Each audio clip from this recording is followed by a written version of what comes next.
ይበላሃላ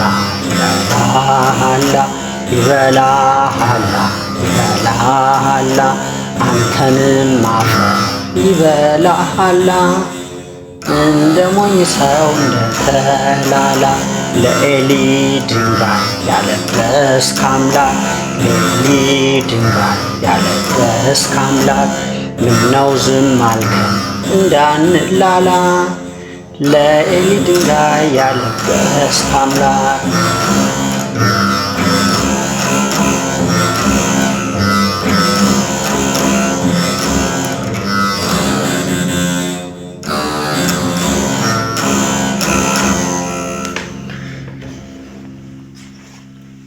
በስመ አብ ወወልድ ወመንፈስ ቅዱስ አሐዱ አምላክ አሜን። የእግዚአብሔር ቤተሰቦች የእናታችን የቅድስት ድንግል ማርያም ወዳጆች በእግዚአብሔር ፍጹም ሰላም እንደምን እስከዚህ ሰዓት ቆያችሁ? አሜን። እንደ ኃጢአታችን እንደ በደላችን ሳይመለከት እስከዚህ ሰዓት የጠበቀን የአባቶቻችን አምላክ ልዑለ ባሕሪ ቅዱስ እግዚአብሔር ስሙ የተመሰገነና የከበረ ይሁን። በዛሬ የታኦዶኮስ በገና ትምህርታችን ደግሞ ይበላሃላ የሚለውን በግርፍ እንዴት ይዘመራል? ማን ዘመረው? እነማን ዘመሩት? ከቀድሞስ ታሪኩ ምን ይመስላል? በውስጡ ያሉት ቃላት ምንድን ናቸው? የሚለውን መጽሐፍትን ዋቢ አድርገን አባቶች የነገሩን ዋቢ አድርገን የምንነጋገር የምንማማር ይሆናል ማለት ነው። በዛሬ ትምህርታችን ይበላሃላ እንግዲህ ቀድሞ ነገሩ በዘመነ መሳፍንት ማብቂያ ላይ የተዘመረ ነው፣ ወይም ደግሞ ለአንድ ገዢ የተዘመረ ነው። እሱን በደንብ እናያለን ማለት ነው። በውስጡ ያሉት ቃላት ሌላውን ለምሳሌ በላው መረሬ የሚል አለ። ሌላ በተጨማሪ እነማን ዘመሩት የሚለውን በጋራ እናያለን ማለት ነው። ከመጀመሪያው ስንነሳ እነማን ዘመሩት ከሚለው እንነሳና ይበላሃላም ብዙ ዘማሪያን አባቶቻችን መምህራኖቻችን ዘምረውት እናገኛለን። በተለያየ አደራደር፣ በተለያየ ዜማ። ለምሳሌ ቀደም ብሎ አለቃ ተሰማ ወልደ አማኑኤል ዘምረውት እናገኛለን። እሳቸው በግርፍ ነው የዘመሩት። ከዛ ቀጥሎ መጋቢ ስብሐት አለሟጋም እንዲሁ ይበላሃላ በሰላምታ ቅኝት፣ ዘማሪ ዘርፉ ደምሴ በስለ ቸርነት ቅኝት፣ ዘማሪ አቶ ደምሴ ደስታ እንዲሁ በስለ ቸርነት ቅኝት ዘምረውት እናገኛለን ማለት ነው። ሌሎቹም ዘማሪያን ይበላሃላን በተለያየ ድርደራ ዘምረውት እናገኛለን። ሕይወትን የተመለከተ ሁላችን እንግዲህ ሟች በስባሽ መሆናችንን በሚያስተምር በሚመክር መልኩ ግጥሞች ተዘጋጅተው ተጨምረውለት ተዘምሮ እናገኛለን። ነገር ግን ቅድመ ነገሩ ወይም ጥንተ ነገሩ እንዴት ነው ብንል ይበላሃላ የተዘመረው ለራስ አሊ ነው። ራስ አሊ ማን ናቸው? ወይም ራስ አሊ ማን ነው የሚለውን ስናይ ደግሞ ራስ አሊ በዘመነ መሳፍንት ማብቂያ ላይ ይገዙ የነበሩ የጎንደርና አካባቢውን ይገዙ የነበሩ ንጉስ ወይም ደግሞ በምስፍና ቦታ የነበረ ሰው ነው ማለት ነው። ራስ አሊ ቀደም ብሎ የጎንደርን አገዛዝ ወይም የምስፍና መስፍንነት ማለት ነው የጀመረው አያቱ ነው። አያቱ ትልቁ አሊ ይባላል። እንግዲህ መጽሐፍት እኒህን ራስ አሊ ትንሹ አሊ በማለት ይጠሯቸዋል። ትንሹ አሊ በማለት ይጠሯቸዋል። ይህ የተዘመረለት በጦርነት ጊዜ በአፄ ቴዎድሮስ ተሸንፎ ነው ማለት ነው። እንግዲህ ትልቁ አሊ እነማንን ወልደው ራስ አሊ ላይ ምስፍናው ደረሰ? ራስ አሊ ስንት ዓመት ገዙ?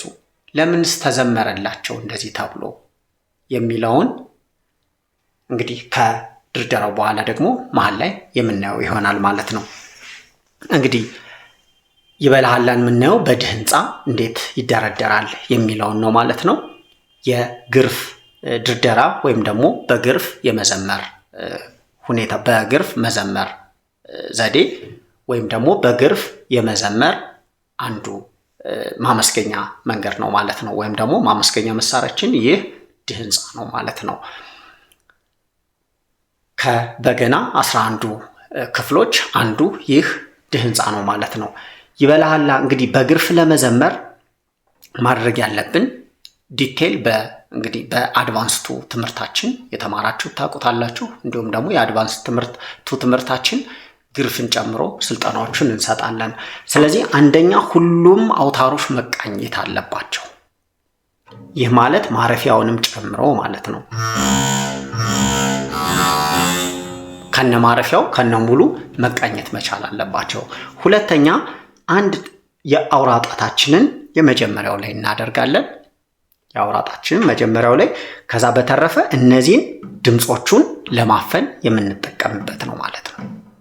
ከዛ በተረፈ በዚህ በድህንፃው የምንፈልገውን አውታር እስከ መሸጋገሪያው እየተጠቀምነ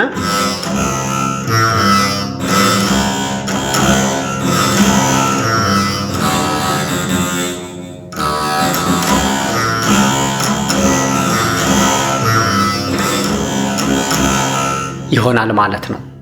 ረጋ አድርገን እንየው።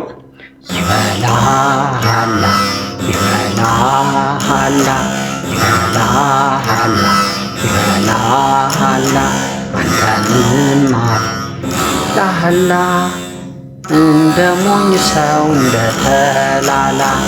በተመሳሳይ ስለዚህ አንድ ከዛ አራትን በመግረፊያ አንድን እዚህ ጋር በጣታችን ነው የምንጠቀመው። አራትን ግን በመግረፊያ ከዛ ሁለትን ከነመሸጋገሪያው ሁለትን መታ ማለት ሁሉም ስለሚቀኘው። ስለዚህ ይህ ደግሞ 4 እና 5 ናቸው። ስለዚህ 1 5 አንድን በጣታችን ልክ እንደዚህ ምን መታት ማለት ነው። ስለዚህ ከዛም በኋላ ማን ይሆናል? 4 5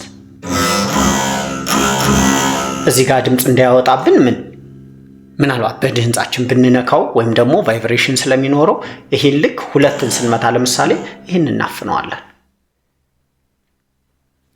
ስለዚህ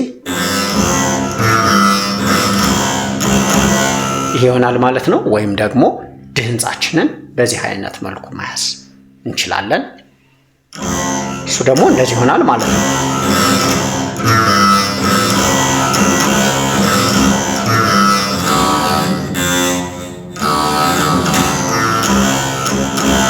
ምንመታውን ሁሌም አይናችን ቀጥታ የት ጋር ነው መሆን ያለበት? አውታሮቹ ጋር። ምክንያቱም ምንመታውን እያንዳንዱን አውታር ምን እንለዋለን? እያየን ነው ምንመታው። ሌላ አውታር ከመታን ሌላ ድምፅ ስለሚመጣ ወይም ከገረፍነ ሌላ ድምፅ ስለሚመጣ፣ ስለዚህ እነዚህን ጥንቃቄዎች በማድረግ ግርፍን እንለማመዳለን ማለት ነው። ስለዚህ ቁጥሮቹን ለማየት ያህል 1 4 1 5 2 ከዛ 4 5 ማለት ነው። ምን ሆነ ማለት ነው? 1 5 2 2 2 ሆነ ማለት ነው። 2 ማለት ከነማረፊያው አንድ ላይ ይበላሃላ ይበላሃላ ይበላሃላ ይበላሃላ አንተንም ይሆናል። 1 3 1 1 1 አንተንም ይበላሃላ ይሆናል ማለት እንደ ሞኝ ሰው እንደ ተላላ። ይኸው እንደ ሞኝ 3 1 5 ከዛ 1 3 3 1 5 1 ይሆናል ማለት ነው።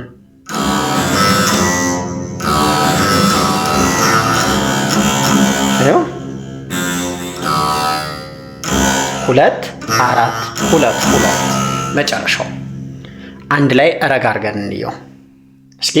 ወደ ላይ ለማውጣት እንዲታየን ወደ ላይ ይበላሃላ ይበላሃላ ይበላሃላ ይበላሃላ አንተንም አፈር ይበላሃላ እንደ ሞኝ ሰው እንደተላላ ለኤሊ ድንጋይ ያለበስክ አምላክ ለኤሊ ድንጋይ ያለበስክ አምላክ ምነው ዝም አልከኝ እንዳንላላ ለኤሊ ድንጋይ ያለበስክ አምላክ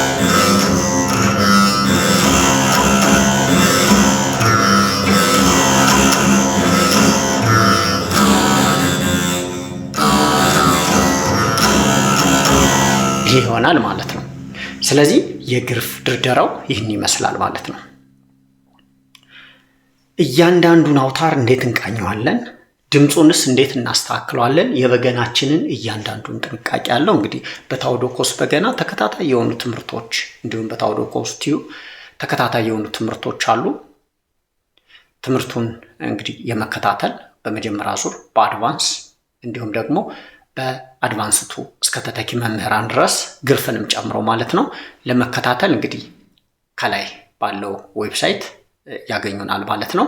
ቀጥታ እዛ ላይም ጊዜ ባይመቻችሁ ቪዲዮ እያያችሁ መማር የምትችሉበት የፈለጋችሁትን ጥያቄ መጠየቅ የምትችሉበት እዛው ላይ ሰሽን የሚዘጋጅበት ነው ማለት ነው። ከላይ ባለው ሊንክ ያገኙታል። የዌብሳይት ቻናል ነው ታኦዶኮስ በገና .com ብላችሁ ብትገቡ ታገኙታላችሁ፣ ወይም ደግሞ ከላይ አስቀምጥላችኋለሁ ማለት ነው።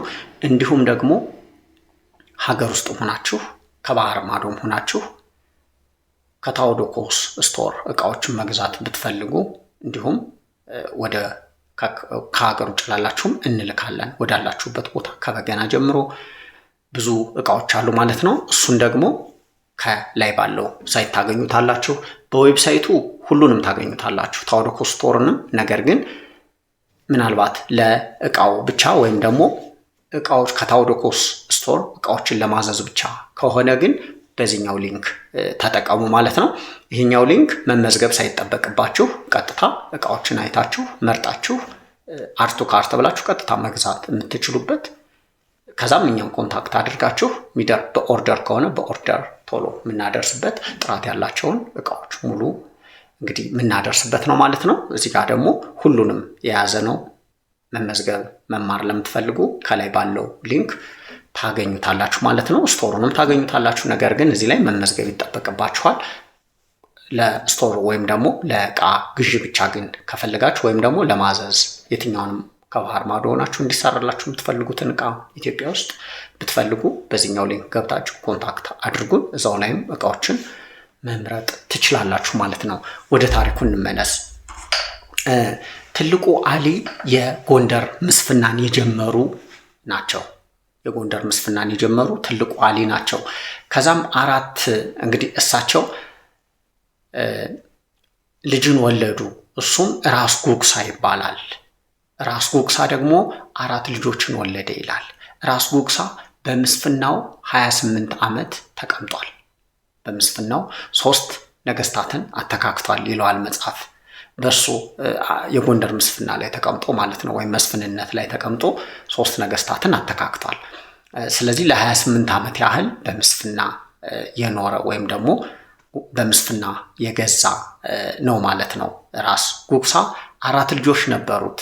እነሱም ይማም፣ ማርዬ፣ ዶሪና አሉላ ይባላሉ። ይማም፣ ማርዬ፣ ዶሪና አሉላ። ወደ ራስ አሊ ወይም ደግሞ ወደ ትንሹ አሊ ታሪክ ለመምጣት እንዲመቸን ጥንተ ነገሩን ለማንሳት ለማለት ነው።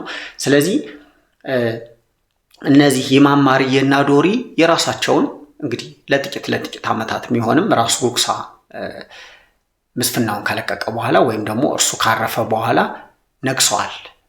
በኋላ ግን በመጨረሻ ግን ራስ አሊ ወይም ደግሞ የአሉላ ልጅ ወይም ደግሞ የራስ ጉግሳ የልጅ ልጅ ማለት ነው አይደለ? የአሉላ ልጅ እነዚህ 3ቱ ናቸው። ይማም፣ ማርዬ እና ዶሪ ናቸው የነገሱት። የአሉላ ልጅ ምስፍናውን ተቆጣጥሮታል ማለት ነው። 3ቱም ከነገሱ በኋላ ለጥቂት ዓመት ምስፍናውን ተቆጣጥሮ ለ22 ዓመት ገዝቷል ማለት ነው። ስለዚህ ጠቅላላ ወደ እንግዲህ በአንድ ቤተሰብ ምስፍና የጎንደር መሳፍንት በ50 ዓመት ተገዝቷል ማለት ነው አይደለ? በምስፍና ላይ ተቀምጠው ነበር ማለት ነው።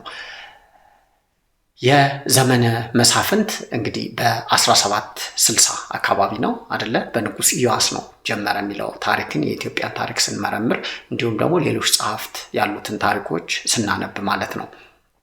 በ1760 እስከ 1847 እንግዲህ አጼ ቴዎድሮስ እስኪነግሱ ድረስ ማለት ነው። እንግዲህ ኢትዮጵያ በመሳፍንት ተከፋፍላ ተዳደር ነበር ወይም ደግሞ በመሳፍንት የተከፋፈለ ነበር የነበረው ማለት ነው። ከዛ በ1847 አጼ ቴዎድሮስ ንግስናውን ሲይዙ እንግዲህ በአይሻል ጦርነት ላይ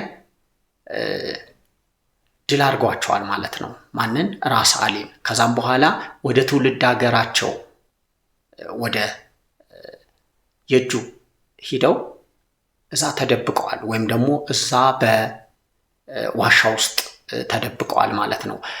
በመጨረሻ እንግዲህ እሳቸው ሊያርፉ ሲሉ ከ2 ዓመት በኋላ ነው እንግዲህ ያረፉት። ሊያርፈው ሲሉ አንድ አገልጋይ ነበራቸው ይላል። እንግዲህ በምስፍና ዘመናቸው 55,000 ወታደር ይከተላቸው ነበር። ነገር ግን ያው በጭንቅ ጊዜ ወይም ደግሞ እሳቸው በተሰደዱ ጊዜ ግን አጼ ቴዎድሮስ እንግዲህ ድል ባደረጉ ጊዜ አንድ አገልጋይ ብቻ እንደተከተላቸው ይናገራል። ስለዚህ እርሱ በመጨረሻ እርሳቸው ሊያርፉ ያለ ይበላሃላ አንተንም ማፈር ይበላሃላ እንደሞኝ ሰው እንደተላላ እያለ እንደዘመረላቸው ይናገራል። ቀድሞም በገና መደርደር ያውቅ ነበር ይላል ይህ አገልጋይ። እሳቸውም በገና መደርደር ይችሉ እንደነበር መጽሐፍት ይናገራሉ። የአጼ ቴዎድሮስ እንግዲህ የአጼ ቴዎድሮስን ታሪክ ከተጻፉት ከነ ጳውሎስ ኞኞ ከነ ፕላውዲን እንግዲህ ታሪኮች እንግዲህ ፕላውዲን ማለት የመጀመሪያው ቆንሲል ነው። ኢንግላንድ ወይም ደግሞ እንግሊዝ በኢትዮጵያ ቆንሲል ለመጀመሪያ ጊዜ ወይም ደግሞ ቆንስላ በመጀመሪያ ጊዜ ልክ ላይክ አምባሳደር አይደለ እንደነሱ የላከችው በራስ አሊ ጊዜ ነው ይላል እና ያን የነበረውን ታሪክ የፍርዳቸውን ነገርም እንግዲህ የሚጽፍ ፕላውዲን ስለሆነ ማለት ነው እሱን ያነሳሁት። ሌላው ደግሞ ራሳቸው ራስ አሊም በገና መደርደር ያውቁ ነበር ይላል።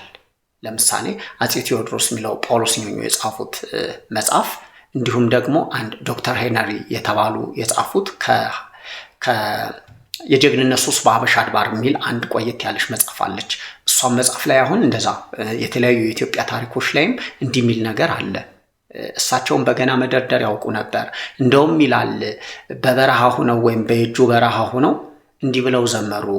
የጣቴን ቀለበት አንተ አድርገው ካሳ ከኔም ማጣት ገብቶ አስጨነቀኝሳ ብለው በቅኔ በገና ደርድረው እንደላኩለት ወይም መልእክት እንደላኩለት በገና እንደደረደሩ ይነገራል። እንግዲህ ከኔም ማጣት ገብቶ ማለት ራበኝ እንደማለት ነው። እንግዲህ በዋሻ ተደብቀው እርቧቸው የማሽላ ጠባቂውን እባክህ የማሽላ እሸት ስጠኝ ብለው እንደለመኑት መጽሐፍ ላይ ብዙ መጽሐፍት ላይ ተጽፎ እናገኛለን። ስለዚህ ከኔም ማጣት ገብቶ አንደኛው እንግዲህ ጣት ነው። እንግዲህ የጣት ቀለበቴ ከጣቴ ገብታ አስጨነቀች ነው። ሁለተኛው ግን ወርቁ ከኔም ማጣት ገብቶ ነው። ስለዚህ ስለተቸገሩ ስላጡ ማለት ነው የሚበሉት እንዲያ ብለው እንደዘመሩ ይናገራል ማለት ነው። ሌላ ከዘመሩት መካከል ደግሞ የውቤን ደመኛ የጎሹን ገዳይ ያሌን መንግስት አፍራሽ ያንን ዘመናዊ አደባባይ ቆሞ አበጀሁ ቢላችሁ ይህን ባለ ጊዜ ምን ትውለታላችሁ ብለው የዘመሩት ነው ወይም ደግሞ መልእክት ያደረሱት ነው ማለት ነው። ብዙ የዘመሯቸው እንግዲህ የታሪክ መጽሐፍትን ስታዩቸው እነዚህን የነገርኳችሁና ሌሎቹም የታሪክ መጽሐፍቶች ብዙ በበገና የዘመሯቸው መዝሙሮች ይኖራሉ ማለት ነው። ስለዚህ ራስ አሊም በገና መደርደር ያውቁ ነበር። ከነገስታት ጋር የተያያዘ ነው ማለት ነው። እግዚአብሔር በፈቀደ ሰዓት ደግሞ እነማን ምን ይደረድሩ ነበር፣ እንዴት ይደረድሩ ነበር፣ እሱን ደግሞ እንግዲህ አንድ ቀን የምናይ ይሆናል። ከነገስታት ጋር የተያያዘ በገናና ነገስታት እንግዲህ የማይነጣጠሉ ስለሆኑ ማለት ነው። ብዙ ጊዜ ወይ ደርዳሪ ያላቸው ይላል ወይም ደግሞ አብዛኞቹ ግን ይደረድሩ እንደነበር ስለሚናገር ማለት ነው። ይህ ነው ማለት ነው። ሌላው አሊ ሲሞት መብሌ ጉበት አሊ ሲሞት መጠጥ ያተላ የሚለው ላይ ደግሞ አንድ የኢትዮጵያ ታሪክ ላይ መጽሐፍ ላይ ምን ይላል? በአሊ ወይም ደግሞ በራስ አሊ ወይም ደግሞ መነን እንግዲህ እናቱ ብትሆንም እሷ እንደ ንግስት ሆና ነበረ ታገለግል የነበረው እና የገቢ ምንጫቸው የባሪያ ንግድ ነው ይላልና ባሪያን ወደ የመንና ወደ ተለያዩ ሀገሮች እዚሁ ሀገር ውስጥም ይሸጡ እንደነበረ ይናገራል። እንግዲህ አፄ ቴዎድሮስም ለ30 ዓመት እየታገሉ እያለ ማለት ነው አይደለ? የታገሉት 47 10 ነው በ1810 ነው እንግዲህ ውጊያ ወይም ደግሞ ይህን ትግል የጀመሩት በ47 ንግስናውን የያዙበት ነው ማለት ነው። ስለዚህ አንዱ የባሪያ ንግድ እንደውም ምን ይላል አንድ የኢትዮጵያ ታሪክ ላይ ምን ይላል? ክርስቲያኖች ይላል ባሪያን አይሸጡም ይላል፣ ነገር ግን ገዝተው ለስራ ይጠቀሙ ነበር የሚል አለ። ስለዚህ ያኔ ምግባቸው ያኔ ስቃያቸውን ለማስታወስ አሊ ሲሞት መብል የጉበት። ምክንያቱም አንድ ሰው ከተማረከ ምን ይላል? ለባርነት የመሸጥ ስለነበረ ማለት ነው። እንደዚህ ብለው የሚናገሩ መጽሐፍትም አሉ። ይህ ነው ማለት ነው ይበልሃላ። አንድ ሌላ በላው መረሬ ያስተማረህን ያንን ገበሬ የሚል አለ። መረሬ ማለት የአፈር አይነት ነው። መረሬ ማለት የአፈር አይነት ነው። የተለያዩ አውቶባዮግራፊዎች ላይ እንዲሁም ያለውን ስናይ አፈሩ መረሬ ጥቁር መረሬ ነው ብሎ እናገኘዋለን። ብዙ እንግዲህ አውቶባዮግራፊዎች ላይ ወይም ደግሞ የህይወት ታሪኮች ላይ እንደዛ ብሎ የምናገኘው አለ ማለት ነው። ስለዚህ ይበልሃላ መዝሙሩ ይህን ይመስላል ከነ ታሪኩ። ሌላ እንግዲህ ብዙ የሚቀሩ ይኖራሉ። እሱን ደግሞ እንግዲህ ሌላ ቀን እናየዋለን ማለት ነው። እግዚአብሔር ቢወድና ቢፈቅድ ለዛሬ ጥናታችን ይህን ይመስላል። እንግዲህ በትምህርት ቤታችን ወይም በታኦዶኮስ በገና ስልጠናን የምትፈልጉ በኦንላይን ከባህር ማዶም ያላችሁ በየትም ቦታ ሆናችሁ መከታተል ትችላላችሁ። በሁለት አይነት መንገድ፣ አንደኛው በፌስ ቱ ፌስ ስልጠና እስከ ተተኪ መምህራን ድረስ እንሰጣለን። አለበለዛ ደግሞ ምናልባት ጊዜ ማመቻቸት ያልተመቻችሁ ደግሞ ቪዲዮውን በቅደም ተከተል አዘጋጅተናል። እዛ ላይ በቅደም ተከተል የምትማሩበትን ስላዘጋጀን እዚህኛው ዌብሳይት ላይ ብትገቡ ታገኙታላችሁ። እንዲሁም ደግሞ ምንም ዕቃ ብትፈልጉ ከታኦ ስቶር ማዘዝ ትችላላችሁ። እንዲሁም ደግሞ ቀጥታ በመደወልም የሌሉ ዕቃዎችን ማዘዝ ትችላላችሁ። በትዕዛዝ እንሰራለን ማለት ነው። ከውጭ ሀገር ሆናችሁ ምንም ነገር ብትፈልጉ ኢትዮጵያ ውስጥ ያለ ማለት ነው በአድራሻችሁ በሚቻሉት በኤምኤስ በዲኤችኤል በተለያዩ አማራጮች በመጠቀም ያላችሁበት ድረስ እንልክላችኋለን። ሳትመዘገቡ ሬጂስተር ሳታደርጉ ለማግኘት ደግሞ ይሄኛውን ዌብሳይት ቻናል ተጠቀሙት፣ ማርኬት ፕሌስ ማለት ነው። ሌላ ግን ትምህርቱንም የምትፈልጉ ግን በጠቅላላ ከላይ ያለው ላይ ያለላችሁ ማለት ነው። ሌላ ጊዜ በሌላ የግርፍ ስልጠና እንገናኛለን ማለት ነው። እስከዛው ሰላም እንቆይ።